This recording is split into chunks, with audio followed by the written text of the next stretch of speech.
Hello guys, स्वागत है आपका मेरे यूट्यूब चैनल टेक्नो 24 में। आज मैं आपको बताऊंगा कि हम रेंट एग्रीमेंट 11 महीने का ही क्यों करवाते हैं। आखिर ये ऐसा क्या रूल है कि हम 11 महीने का रेंट एग्रीमेंट करवाते हैं, ये 12 महीने या 10 महीने या 13 महीने इससे ज़्यादा क्यों नहीं होता। तो बताते हैं आपको क्या होता है ऐसा।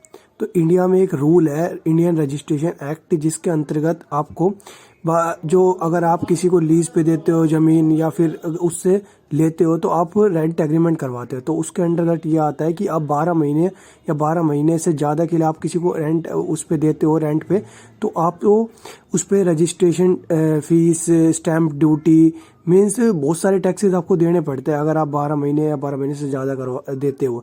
ठीक है, तो उसी को बचाने के लिए इंडियन पीपल क्या करते हैं कि है ना, एक दूसरे से म्यूचुअल अंडरस्टैंडिंग बना लेते हैं और कहते हैं कि चलो 11 महीने करवा लेते हैं और 11-11 महीने में रिन्यू करवाते रहेंगे, तो इससे कोई भी स्टैम्प ड्यूटी या फिर कुछ फीस नहीं लगेगी। ठीक है, तो ये हर स्टेट की अलग होती है। अब जैसे दिल्ली की बात करें तो दिल्ली में शायद 10% है, तो उसके हिसाब से अगर आप 1,20,000 रुपये 10,000 पर मंथ के हिसाब से लेते हो, 1,20,000 रुपये एक बंदे से रेंट के ऊपर, तो आपकी 10 या 12,000 रुपये आपको इस सरकार को देने पड़ेंगे।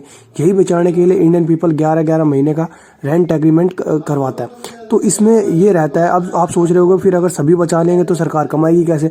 लेकिन इसमें ये रहता है, आप जैसे घर खरीदते हो या बेचते हो तो उसके अंतर्गत ये रहता है, उस पर बहुत सारी स्टैम्प ड्यूटी और रजिस्ट्रेशन फीस लगती है, तो सरकार उसमें कमा लेती है। वो उनका महीने का ही मतलब 200 300 करोड़ चला जाता है, तो वो इतना ध्यान इस पर देती नहीं है कि भाई, मतलब वो सोचते हैं कि चलो हम इससे कमा रहे हैं तो उसको छोड़ देते हैं।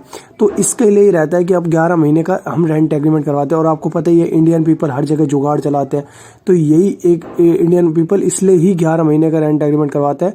और आप आज की इन्फॉर्मेशन यही थी और यही आपको मैं बताना चाह रहा था।